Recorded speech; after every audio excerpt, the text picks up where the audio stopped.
क्या गलत हुआ, क्या सही हुआ, ये न्यायालय को तय करने दीजिए।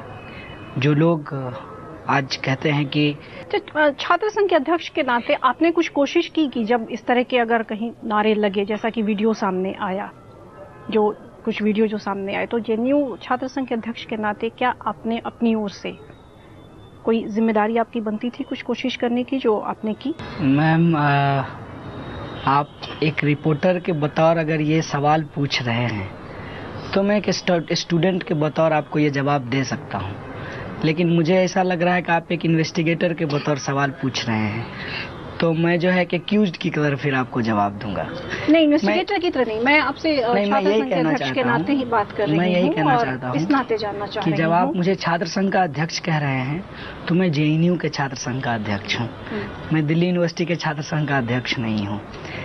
जेएनयू का छात्र संघ का अध्यक्ष बड़ी बड़ी गाड़ियों में नहीं चलता है, उसके पीछे बाउंसर नहीं होते हैं, वो कोई अरबपति खरबपति का बेटा नहीं होता है जो वहाँ से निकल करके जो है वो पार्लियामेंट नहीं पहुँचता है, और कोई पहुँचता भी है तो वो एक एक्सेप्शन होगा। मेरी बात समझिएगा मैं क्या कहने की कोशिश कर रहा हूँ। तो जेएनयू एसयू छात्र संघ का अध्यक्ष जो है वो ऐसा नहीं है कि उसके कहने से ही जेएनयू में पत्ता हिलेगा। हर किसी का अपना एक रोल तय है, उस रोल को वो करता है। मैं एक स्टूडेंट रिप्रेजेंटेटिव हूँ, मेरा काम है कि स्टूडेंट के साथ जो समस्याएं हैं उनको देखना, ये मेरा जुरिडिक्शन है। फिर भी अगर आप एक नागरिक के बतौर मेरी जिम्मेवारी फिक्स करना चाहते हैं तो उस संबंध में मैं भी एक बात कहना चाहता हूँ कि जब आप कहीं मौजूद होंगे तभी आप उसमें इंटरवीन करेंगे, जब आप मौजूद नहीं उसमें आप कुछ इंटरवीन नहीं करेंगे। इससे ज्यादा मैं मामला सब जुडिस है, कुछ कहना नहीं चाहता। एक चीज और, आपने कहा कि आयोजकों में भी मेरा नाम नहीं है, आप लोगों के एक साथी हैं उमर, जो कि उमर खालिद, जो अभी जेल में है, उनके कुछ जो पर्चे आए थे उसमें आयोजक में उनका नाम आया था उस कार्यक्रम को लेकर के, तो क्या उमर खालिद का साथ छात्र संघ कैसे देगा, किस तरह से देगा, किस तरह का स्टैंड रहेगा आप लोगों का? देखिए, हमारे लिए कोई भी स्पेशल नहीं है, मैं आपको बता दूं। जब आप कहते हैं छात्र संघ तो हमारा एक संविधान है, और उस संविधान का जो पहला आर्टिकल है, आर्टिकल 1, उसमें यही लिखा हुआ है कि the every student bonafide student of this university is JNUSU. ये फर्स्ट आर्टिकल है, आप चाहेंगे तो मैं उनको आपको दिखा सकता हूँ। तो हर कोई जो जेएनयू का स्टूडेंट है वो जेएनयूएसयू है, और उस जेएनयूएसयू में मुझे कुछ जिम्मेवारी दी गई है, वो भी संविधान में तय किए हुए हैं कि मेरा क्या काम है। उस संवैधानिक प्रक्रिया में जो हमारा काउंसिल मीटिंग होता है, हम रेजोल्यूशन पास करते हैं, उसमें जो चीजें तय होगी हम उसको करेंगे। तो एक सवाल और मैं यहाँ पे वो करूंगी, जो कि आप कह रहे हैं कि इन्वेस्टिगेटर की तरह नहीं, जर्नलिस्ट के नाते, और जो देश के लोग भी जानना चाहते हैं कि चूंकि वीडियो इस तरह के सामने आए और फिर एक बात आई कि बाहर के लोग आए थे, जेल प्रक्रिया है, जब हम लोग भी अंदर आते हैं तो बहुत सारी फॉर्मेलिटीज होती हैं जो पूछी जाती हैं, तो ये बाहर के लोग किस तरह से आ गए थे और आप लोगों ने क्या उसको जानते हैं, नहीं जानते हैं क्या, इसको लेकर के बहुत मतलब। देखिए, आपके सवाल जो हैं मैं बार बार कह रहा हूँ, मुझे न्यायिक प्रक्रिया में पूरा भरोसा है, और मेरे ख्याल से उस दायरे से ये थोड़ा बाहर जा रहा है। जो भी चीजें हैं वो आपको पता है, और कौन बाहर से था कौन अंदर से था पुलिस जांच कर रही है, वो बताएगी। लेकिन बस मैं एक बात आपको बता दूं कि जब आप 4 व्हीलर से आते हैं, जनरली आप लोग आते हैं, तब आपको एक एंट्री की जरूरत होती है। जो लोग बस से 615 से आते हैं उनकी कोई एंट्री नहीं होती है, जो पैदल होते हैं उनकी कोई एंट्री नहीं होती है, जो ऑटो से आते हैं उनकी कोई एंट्री नहीं होती है। पुलिस जांच कर रही है, उनको करने दीजिए। और माननीय प्रधानमंत्री जी ने कहा है सत्यमेव जयते, क्योंकि हमारा संविधान कहता है, हम संविधान मानते हैं, इंतजार कीजिए, सत्य की जय होगी। अच्छा, माननीय प्रधानमंत्री जी पे बाद में आएंगे। पुलिस का चूंकि आपने नाम लिया, तो जब आपकी गिरफ्तारी हुई है उसके बाद पुलिस का नाम नहीं लिया, नहीं, पुलिस का कि पुलिस जांच कर रही है, तो उससे पुलिस से जुड़ी हुई एक चीज मैं पूछना चाहूंगी कि जब आपकी गिरफ्तारी हुई तो पुलिस का रवैया आपके साथ कैसा था, किस तरह से वो समय गुजरा? देखिए, हमारे देश में हम चाहते हैं कि एक प्रोफेशनलिज्म हो, और एक लेवल पे वो प्रोफेशनलिज्म मीडिया के लोगों के अंदर आया है, और यही प्रोफेशनलिज्म जो है वो हर सेक्टर में होना चाहिए।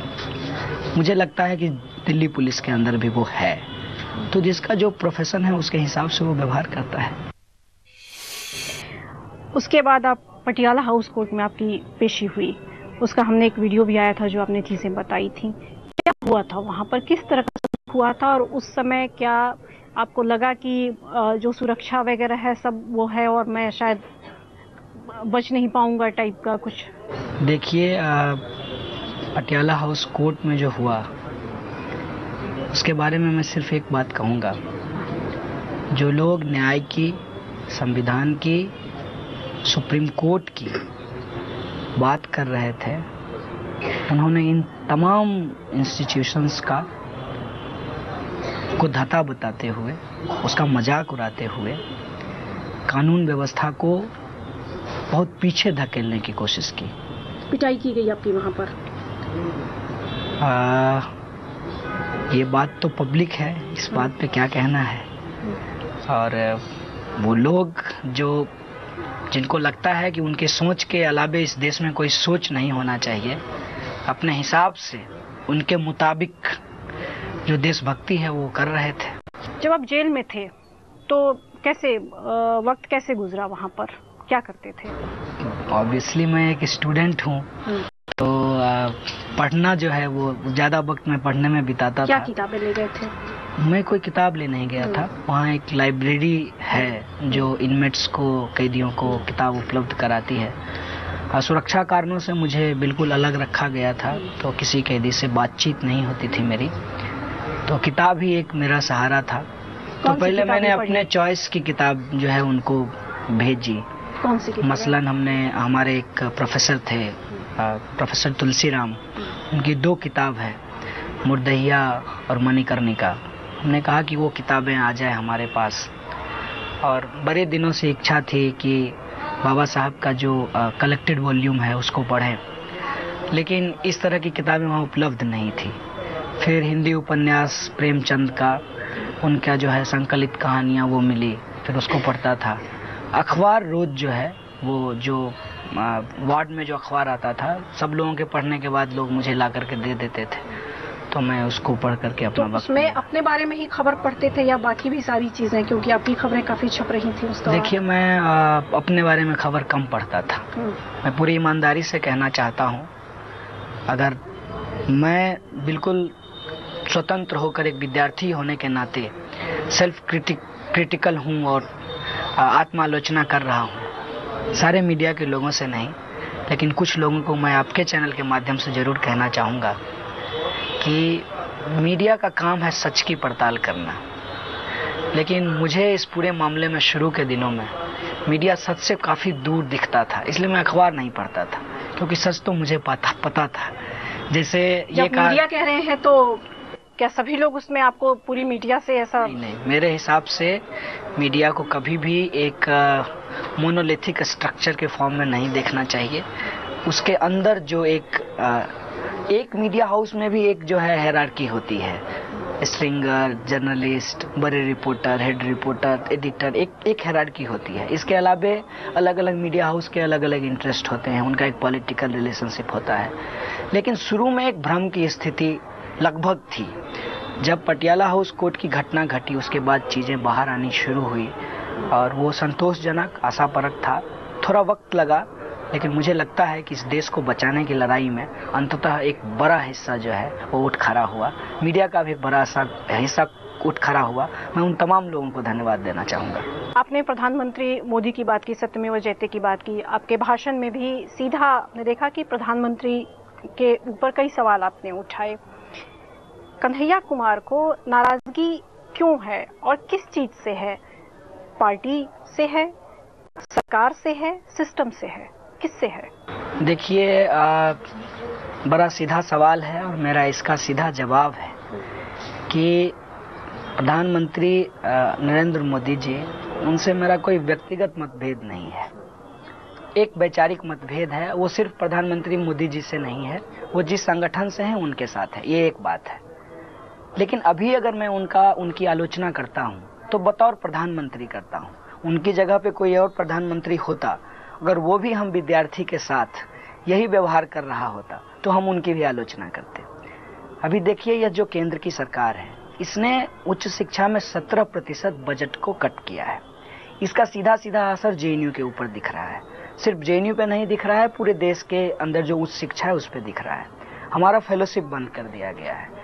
हमारे प्रधानमंत्री जी जब चुनाव लड़ रहे थे, जब एस्पिरेंट थे पीएम के, उस वक्त इन्होंने कहा था कि हम हर साल जो है करोड़ों रोजगार देंगे। वो दिख नहीं रहा है। इन्होंने उस पूरी पॉलिसी को अब जॉब सीकर से जॉब क्रिएटर पे बदल दिया।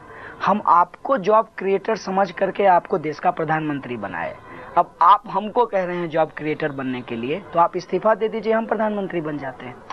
माने ये किस तरीके की स्थिति है जहां आपके बेसिक सवाल को डाइल्यूट कर दिया जाता है, घुमा दिया जाता है। देश की शिक्षा मंत्री अगर देश की शिक्षा पे नहीं बोलेंगी, हमारे स्टूडेंट के भविष्य पे नहीं बात करेंगी, वो बात करेंगी वहां जहां उनको नहीं करना चाहिए, और उसकी वजह से अगर रोहित वेमुला आत्महत्या करेगा तो हम उनके खिलाफ बोलेंगे। ये कोई व्यक्तिगत मतभेद का सवाल नहीं है। हमारी सरकार सही से काम करे और उस सरकार में एक खास तरीके की विचारधारा का जो इंटरवेंशन है उसके अगेंस्ट हम लोग बोलते हैं, लोकतंत्र के पक्ष में बोलते हैं। कन्हैया, आपने अपने भाषण में भी कहा था कि रोहित वेमुला मामले से हटाने के लिए, ध्यान हटाने के लिए ये सब कुछ किया गया, एक नियोजित तौर पे ये किया गया। आपको लगता है कि जेएनयू की जो घटना हुई उससे रोहित वेमुला के न्याय के लिए जो आंदोलन चल रहा था उस पर असर पड़ा है? देखिए, बहुत अच्छा सवाल किए हैं। मैं ये एक्सपेक्ट कर रहा था कि लोग मुझसे ये सवाल पूछें। पहले तो आपको बहुत शुक्रिया यह सवाल पूछने के लिए। जब यह बात हुई तो 11 तारीख की बात मैं आपको बताता हूँ। मेरे अंदर बड़ी चिंता थी। उसी एड ब्लॉक पे इंडेफिनिट हंगर स्ट्राइक पे मैं 6 दिन बैठा था। बाकी साथी रिले हंगर स्ट्राइक कंटिन्यू कर रहे थे और भी लोग इंडेफिनिट हंगर स्ट्राइक पे बैठे थे। मुझे चिंता ये सता रही थी कि आने वाला जो हमारा पार्लियामेंट मार्च है वो इफेक्टिव, वो जो है उसका इफेक्ट जो है ये चाहते हैं कि कम हो जाए, ये मुद्दा ये हो जाए, इसकी चिंता बहुत थी। लेकिन जब मेरी अरेस्टिंग हुई और मैं जेल गया और फिर जेएनयू के लोग जेएनयू के साथ खड़े हुए और रोहित वेमुला के जस्टिस को प्रोमिनेंटली रखा, उससे ये आंदोलन कमजोर होने की बजाय और मजबूत होकर के उभरा है।